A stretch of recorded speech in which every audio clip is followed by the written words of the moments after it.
Pronto, começamos aqui a gravação. Boa tarde, todas e todos os presentes. Boa tarde, Lucas, que vai fazer a sua apresentação hoje. Boa tarde, Samara, Isimar. Queria agradecer mais uma vez aí pela ajuda, e hoje com um a mais, né? Porque tecnicamente eu havia designado o professor Hugo para as bancas de hoje. E numa banca, eu até nem lembro, uma banca Samara cobre o Hugo e na outra Isimar está cobrindo o Hugo também. Então, obrigado às duas também por essa força, por essa parceria. Lucas, antes da gente começar, eu vou proceder à leitura do termo de utilização da plataforma Microsoft Teams, e aí você basicamente declara a sua ciência e o seu aceite, tá bom? Então, vamos lá.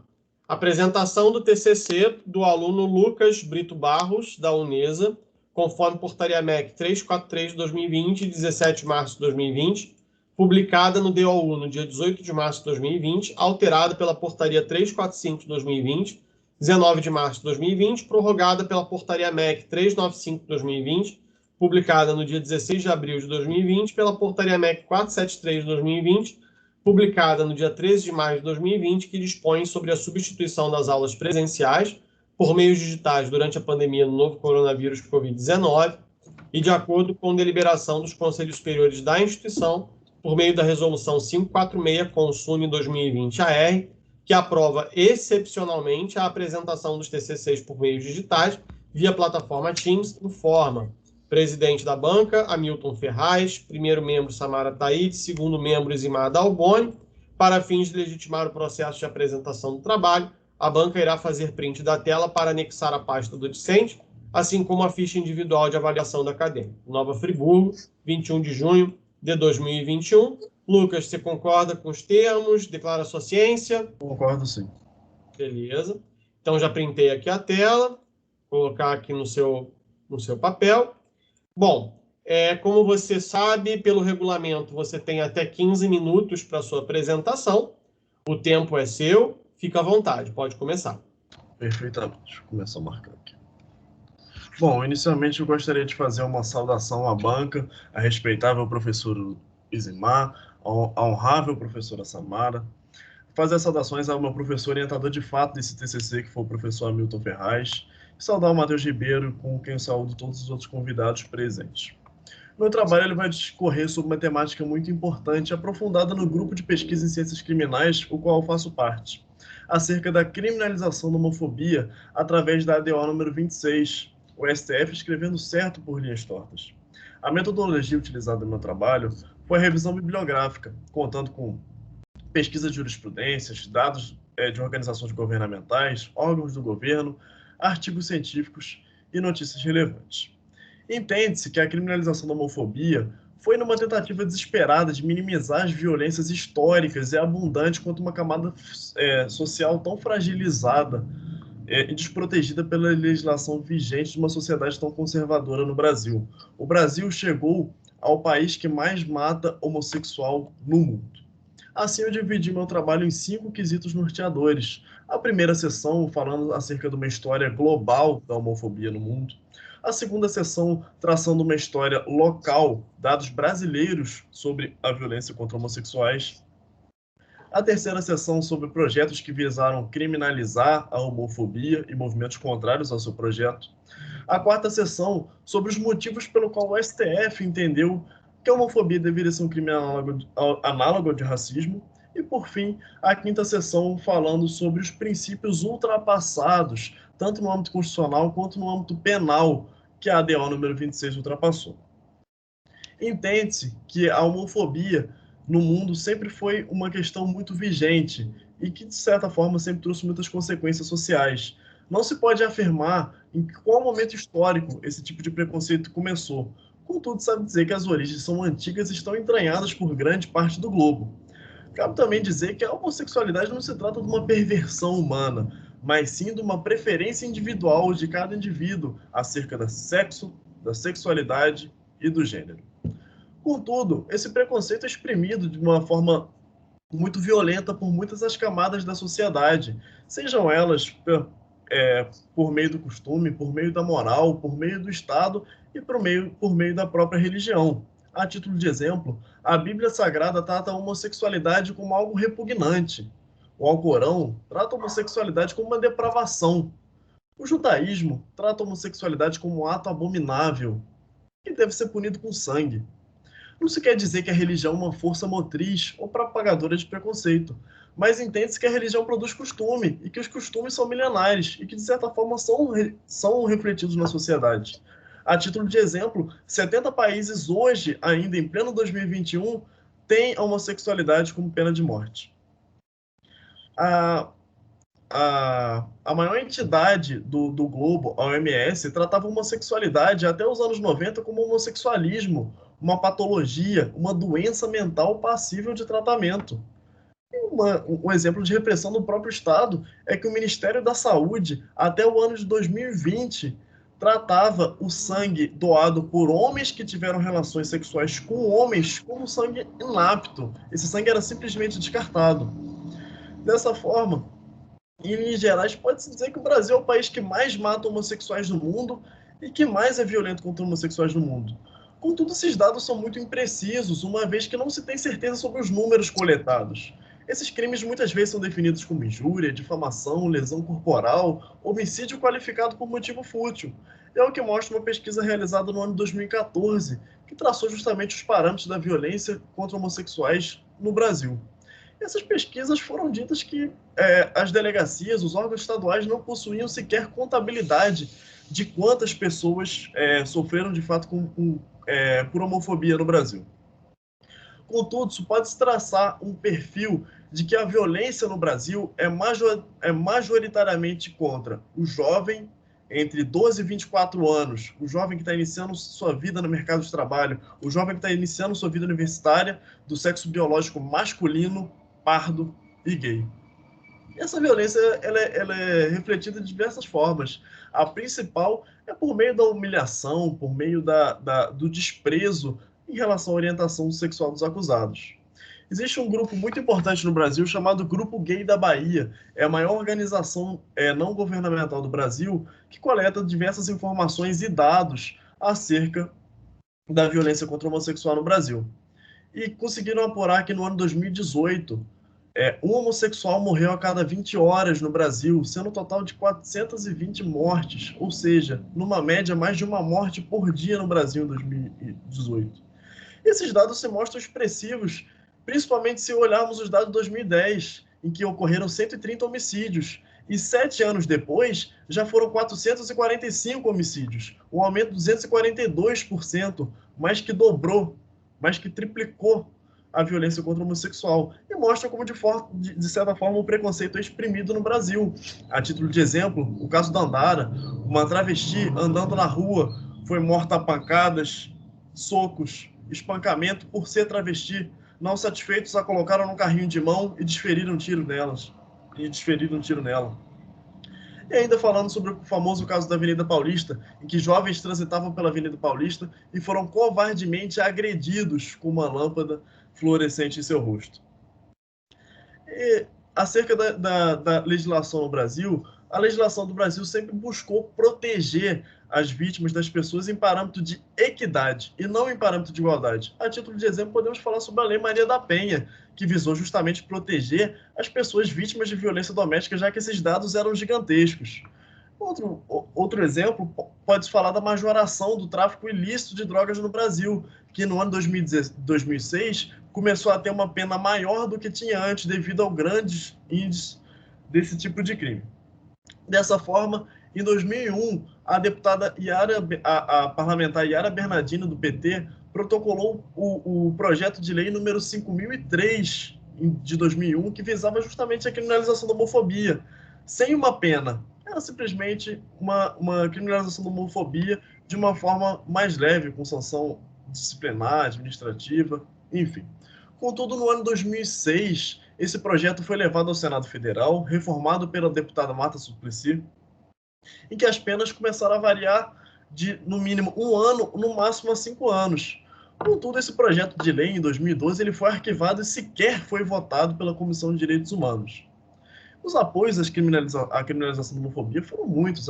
Passeatas gays, juristas, advogados, OAB, contudo, os movimentos contrários também foram muito grandes. Cabe salientar um em que o próprio Exército Brasileiro se manifestou contra a criminalização da homofobia, dizendo que a criminalização da homofobia traria efeitos indesejáveis e reflexos negativos para a instituição. Dessa forma, sem uma legislação que viesse a amparar esse tipo de violência que tanto acomete a nossa sociedade, no dia 19 de setembro de 2013, o Partido Popular Socialista protocolou a ADO número 26, em que sua petição inicial dizia que havia simples e pura má vontade institucional do parlamento brasileiro em criminalizar a homofobia. E a repercussão foi geral. A própria Advocacia Geral da União, pasme, por meio do André Mendonça, que na época era ministro da Justiça, disse que a criminalização da homofobia seria uma afronta à liberdade de expressão. Contudo, não se trata de liberdade de expressão discursos que visam diminuir, suprimir, inferiorizar, vilanizar determinado grupo social. A título de exemplo, podemos falar sobre o pastor Marcos Feliciano, que durante uma entrevista no Portal Web falou: o amor entre duas pessoas do mesmo sexo leva ao ódio, ao crime e à rejeição. Isso não se trata de liberdade de expressão, se trata de discurso de ódio e claramente homofobia. E assim também foi protocolado o mandado de injunção número 4773, que visou criminalizar a homofobia no Brasil. Assim, o STF entendeu por 10 votos a 1 de que houve mora do Senado das Casas Legislativas Brasileiras em criminalizar a homofobia, entendeu por 8 votos a 3 de que a homofobia é realmente um fato análogo ao crime de racismo. Contudo, alguns princípios foram afetados, alguns princípios constitucionais e penais foram afetados por essa decisão. A título de exemplo, podemos falar sobre o princípio da legalidade, que está explícito na Constituição Federal e no Código Penal, em que diz: não há crime sem lei anterior que defina, e nem pena sem prévia combinação legal. Dessa forma, questiono como uma decisão vai criminalizar uma conduta se o próprio princípio da legalidade fala que para existir um crime há necessidade de existir lei. Além disso, podemos falar sobre o artigo 3º da norma de introdução ao direito brasileiro. Ninguém, absolutamente ninguém, se escusa de cumprir a lei alegando que não conhece. E questiono mais uma vez: não sou obrigado a conhecer uma decisão, eu sou obrigado a conhecer a lei. Dessa forma, mostra como ficaria frágil a realidade nos tribunais brasileiros referente à aplicação da criminalização da homofobia. Podemos falar sobre outro princípio afetado da analogia no direito penal. O direito penal não admite analogia. A única analogia permitida no direito penal trata-se da analogia em bonam partem, que vai beneficiar o acusado. Nesse caso, trata-se de uma analogia que vai justamente prejudicar o acusado, que justamente não é admitida no direito penal, mostrando assim que não obedece aos princípios penais e constitucionais. Por fim, falo sobre a ilegitimidade do STF em legislar. No artigo 22 da Constituição, fala que compete privativamente à União legislar sobre direito penal. Fontán Balestra, sabiamente, doutrinador argentino, preceitua e fala: os costumes, a jurisprudência e a doutrina podem ter influência mais ou menos direta na sanção, mas não nas fontes do direito penal. Dessa forma, eu concluo que a homofobia de fato deveria ser criminalizada no Brasil, em se tratando dos dados da violência cometida contra homossexuais, que chegou a um patamar de morrer mais de uma pessoa por dia de forma violenta e de forma hostil, devido a esse tipo de preconceito exprimido pela sociedade. Então, entende-se assim, reforçando o título, que o STF escreveu certo. Contudo, em relação aos princípios penais ultrapassados e constitucionais, entende-se que o STF escreveu por linhas erradas. Gostaria de finalizar meu trabalho com uma pequena reflexão à banca e aos presentes. Durante o ano de 1500 até o ano 1889, a escravidão no Brasil dizimou milhões de negros. Pessoas preferiam pular das caravelas e morrer do que viver uma vida de escravidão. Em relação à violência contra as mulheres, precisou que uma mulher ficasse paraplégica para que fosse criada uma lei especial que viesse proteger as mulheres que sofreram tanto com violência doméstica. nos últimos tempos.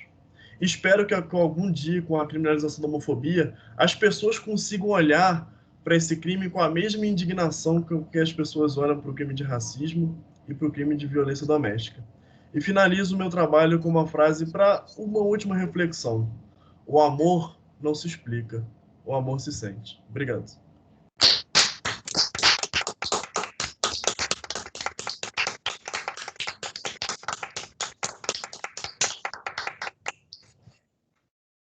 Isimar, eu vou tomar a palavra, porque... Pode tomar a palavra, eu nem porque... consegui começar a falar, calma aí. Assim, Sou o presidente. fantástico. Vocês, pessoal, banca, por favor.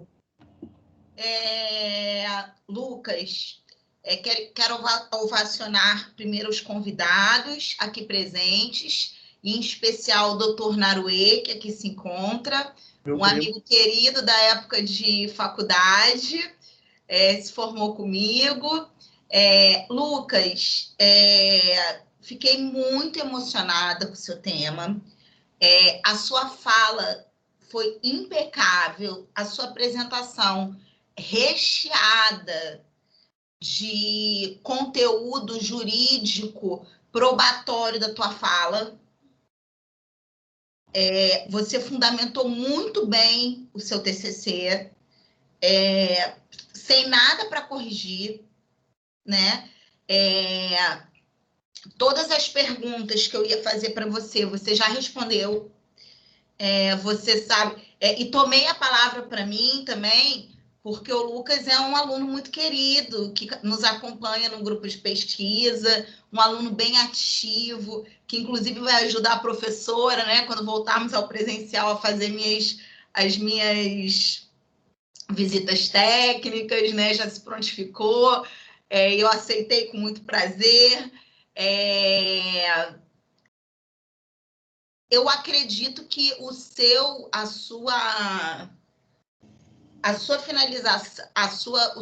fechamento, a sua apresentação transpareceu que você foi a faculdade toda, né? É o reflexo do excelente aluno que você sempre se mostrou. Muito estudioso, muito educado, com posições muito firmes, muito fortes, trabalhador também, mil utilidades, vários estágios. Então, você está preparado para a sua vida profissional. Depois eu vou falar, antes de dar a nota, já indico também para publicação, está muito bom, muito bom. Mas, assim, como eu sou obrigada a fazer perguntas, eu vou fazer. Mas eu não posso esquecer de citar aqui um TCC sobre esse mesmo tema, que emocionou muito a faculdade, e os presentes chegaram às lágrimas.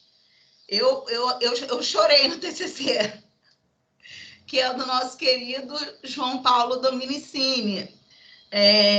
E no TCC dele, ele trouxe uma frase que eu guardei para mim. Eu falei: professor, eu vou tirar o coordenador não, o tutor online mandou eu tirar essa frase. Eu falei assim: você não vai tirar, você vai deixar essa frase aí, que diz que é um depoimento de um soldado americano, né? Falando que foi expulso, né, da corporação quando descobriram que ele era homossexual. E ele, na defesa dele, ele falou: eu fui para a guerra, matei 2 homens e ganhei 2 medalhas. E por amar um, eu fui expulso da instituição a qual eu dediquei minha vida. Então, isso ficou bem marcante, já que você fez as citações, eu também me empolguei para fazer. Tá de parabéns. Gostei muito da parte histórica que você trouxe. Tá? Um detalhezinho que poderia, só para brilhantar mais, tá? Anota aí, só para... Puder anotar ou digitar, Lucas. Só para brilhantar mais o teu trabalho, como você trouxe o conteúdo histórico, né? seria importante para embasar o seu TCC também, as sociedades onde a homossexualidade era admitida e vista dentro da normalidade. Enfim, a sua fala sobre a religião também gostei bastante. Não sei se você já ouviu falar, né, da cura gay. Inclusive, no meu trabalho na monografia, eu falo sobre um grupo apoiado pelo governo que iria ser eleito para o Conselho de Psicologia no ano 2019, que a proposta era justamente a revogação de portarias que falam sobre a cura gay, né, para que fosse instituída a cura gay no Brasil. Mas por conta do tempo eu tive que sintetizar algumas coisas e infelizmente não pude Mas falar. eu vi também, eu vi, por isso que eu estou te provocando. E você acredita que nessa época de pandemia, não sei se você chegou a estudar, você trouxe muitos dados, a violência contra as minorias e nela envolvendo os homossexuais aumentou diante do isolamento social? Em relação a essa pergunta, o que ocorre? Esses dados eles são feitos anualmente pelo Grupo Gay da Bahia, que é uma ONG. Contudo, no ano de 2020 não foi feito um relatório até então por conta da pandemia, então não se sabe precisar. Além do mais, em se tratando dos dados governamentais, como eu havia falado, são coisas não muito organizadas e que não dá muito para precisar os números com exatidão e não colher dados, informações mais precisas que sejam a respeito dessa violência. Contudo, posso dizer que a homofobia do ano de 2010 até o ano de 2017, 2018 cresceu quase que triplicou de número. Você falou muito bem da analogia, tá? Não, era uma das perguntas que eu ia te fazer. E a questão, qual o perigo que você vê de termos aí o judiciário legislando? Porque, por exemplo, a questão é honrada, é boa, né? A questão nos ajuda bastante. Mas e se não fosse assim? Se fosse ao contrário, né?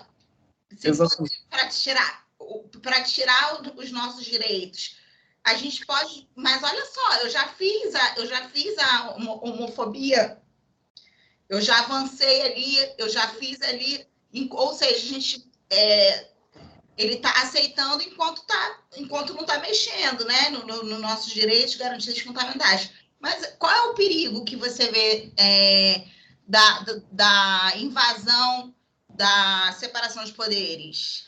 Bom, o principal perigo é em relação porque nós vivemos num estado positivo de direito, um estado baseado na lei. A partir do momento que uma decisão de um tribunal passa a ser superior do que a lei, você há uma grande instabilidade jurídica, uma falta de confiança no legislativo e que pode, de certa forma, abarcar numa crise, como nós estamos vendo, né, das pessoas promovendo intervenções no Superior Tribunal Federal por conta do uso ilegítimo, né, do Poder Judiciário. Estou satisfeita, Lucas. Muito obrigada. Agradeço você. Passo a palavra, professor Isimar. Lucas, te parabenizar pela brilhante apresentação e também pelo trabalho escrito. Realmente, né, o tempo de 15 minutos é pouquinho, né, para vocês poderem explanar tudo. Até a Samara levantou questão aí que você tinha falado no seu trabalho escrito. Está muito bem escrito, quero te parabenizar por isso. Não era de esperar diferente vindo de você, que sempre foi um aluno muito dedicado, como a professora Samara falou, extremamente educado, meio tímido, mas sempre participativo, né, dentro da sua personalidade, sempre muito interessado. Então, não era de esperar algo diferente aqui no seu trabalho de TCC. Parabéns pela escolha do tema, o trabalho ficou brilhante. Assim, a gente tem que fazer perguntas, né? Eu não tenho nem perguntas para fazer, porque eu acho que você conseguiu transmitir tudo que você tinha que transmitir. Mas eu só vou fazer assim, uma provocação, né? Em relação ao Supremo legislar, a gente tem uma pessoa bem crítica em relação a isso, que é o Lênio Streck, né? inclusive no Verdade e Consenso, ele faz uma série de análises do Supremo legislando, né? Invadindo a esfera que não compete a ele. Acho até que por causa dessas críticas todas que ele faz ao Supremo é que quando ficou entre ele e o Barroso, ele não foi o escolhido para ser ministro do Supremo. Eu não brinquei com ele na época, que ele era meu professor, eu falei, você critica muito o STF. Então, de uma certa forma, cria, né, uma rejeição aí. Mas uma provocação aqui no sentido, a gente vê e percebe nitidamente que essa questão da homofobia, que antes ela era um pouco, eu acho que ela assim, era um pouco disfarçada. Eu acho que a partir do momento do atual governo, né, que a gente se encontra, houve uma espécie de legitimação do povo para escancarar isso. Você concorda? Eu, de certa forma, eu discordo em alguns pontos, Isimar. Eu acho que a homofobia, como os dados falam, sempre foram situações muito cotidianas na sociedade. Contudo, de certa forma, esses temas começaram a ser mais falados agora, começaram a dar mais vozes à pessoa. Se eu pudesse fazer uma análise, eu falaria, por exemplo, sobre a violência contra as mulheres. De fato, sempre existiu, mas em qual momento isso começou a ser falado? Isso começou a ser falado no século XX, no século XXI. E, de certa forma, essa luta por direitos acaba escancarando mais esse tipo de rejeição das pessoas mais conservadoras em relação a isso. Então, eu concordo com você em pontos. Ok, estou satisfeita.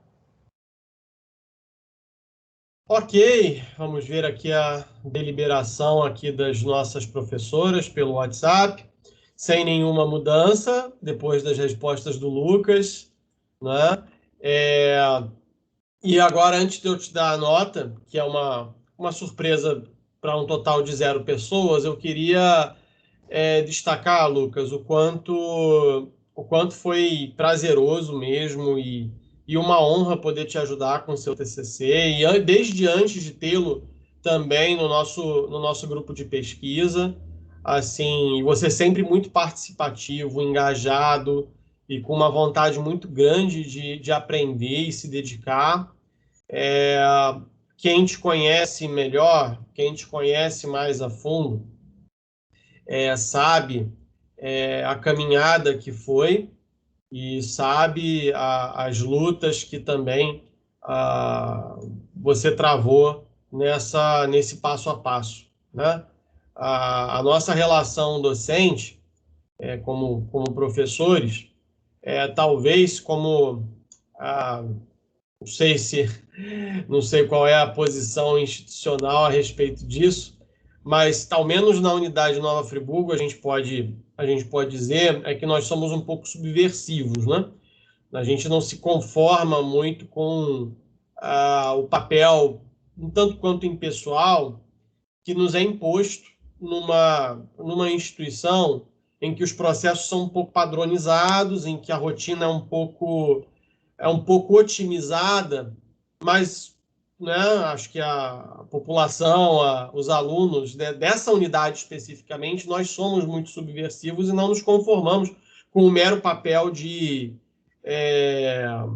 formadores, né? O mero papel de preparação. Nós nos sentimos educadores, somos educadores, e nossa relação vai para além da sala de aula, uma relação de amizade, de afeto, de troca e de parceria que a gente consegue estabelecer com os alunos que são mais interessados, que são mais chegados, que se dedicam, né? O que eu estou falando aqui, eu acredito que a Samara vai concordar, a Isimar também. Quantos alunos que não saem da faculdade, a gente mantém a amizade, mantém ali a troca, não é? E esse é o seu caso.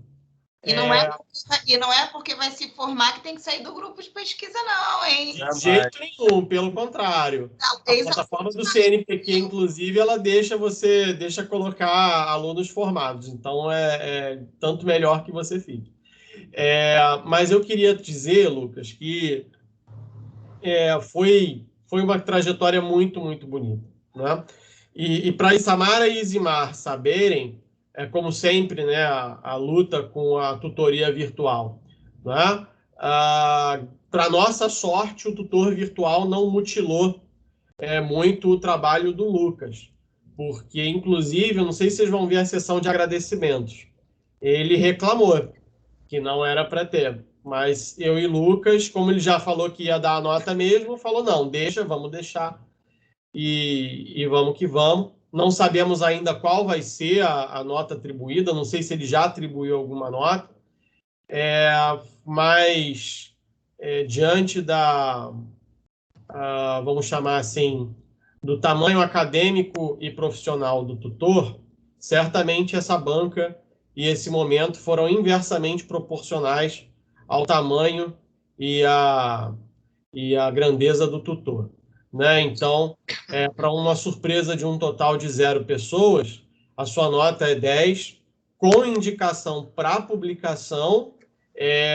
Isso sem que eu dissesse nada, você já estava no meio da explicação, a própria Eximar já tinha soltado ali o 10, eu tudo bem, vamos lá, e Samara também soltando o 10, e é isso, merecidamente, meus parabéns, Lucas.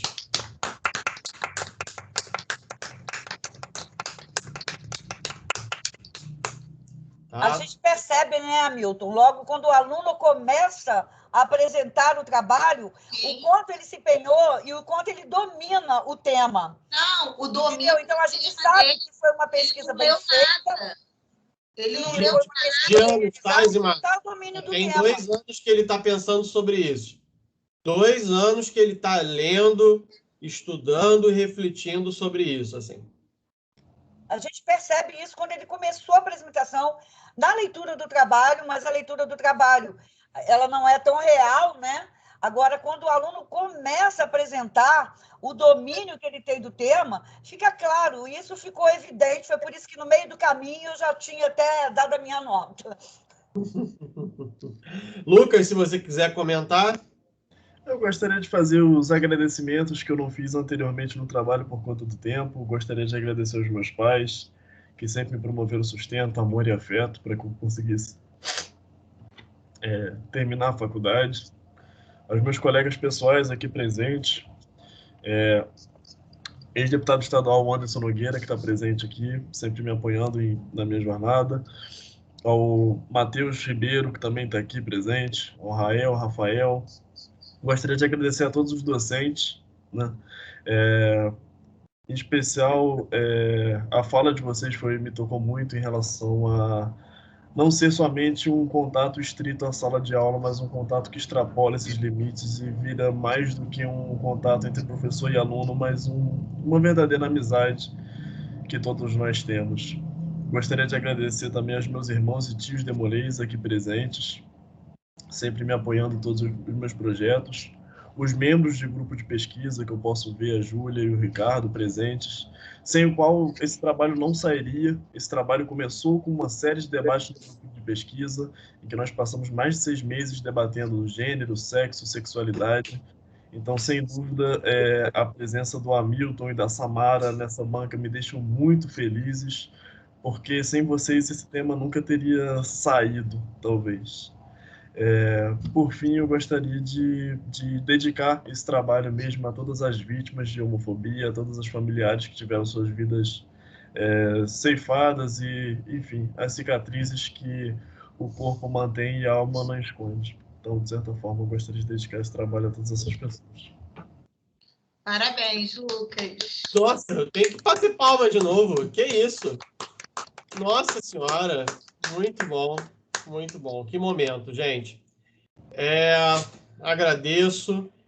Vou pedir, se, claro, quem puder fazer essa gentileza, só para deixar o momento mais bonito, puder abrir a câmera, né? Já que está num momento tão cordial, tão familiar, quem puder abrir a câmera para ajudar. Caio, Narauê, Wanderson, deputado, por favor.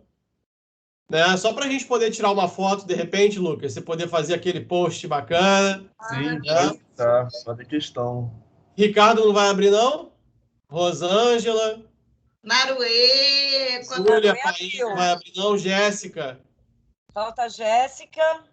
Doutor Naruê, é um prazer conhecê-lo aqui na banca, tá? Por favor. Ah, muito bem, de máscara. Isso aí. Eu gostei ainda mais com essa máscara fazendo esse charme, melhor ainda, né? Então, Lucas, quando você quiser, você tira a foto. Tá printado já. Ah, é? Não, mas tem que avisar, pô. Tem Senão que não- avisar. Tem que Tem que avisar. Lucas. 3 e vai. De surpresa não vale. 1, 2, 3 e pronto. Agradeço mais uma vez pela presença de todos mesmo, de coração. Parabéns, Lucas. Parabéns, Lucas. Parabéns. Bom, como você sabe, a sua nota vai ser dada em AV3, não é? Então eu vou lançar lá e estou cada vez mais convencido. E aí, Samara e Zimar, vamos pensar de repente, falar com o Hugo. Eu estou pensando aqui, tá? De repente criar um certificado, hein, Samara? Oi, Zimar. Merecia, né? Os trabalhos que a gente está avaliando com indicação de publicação. Até porque, até para, ainda mais principalmente, né, para os alunos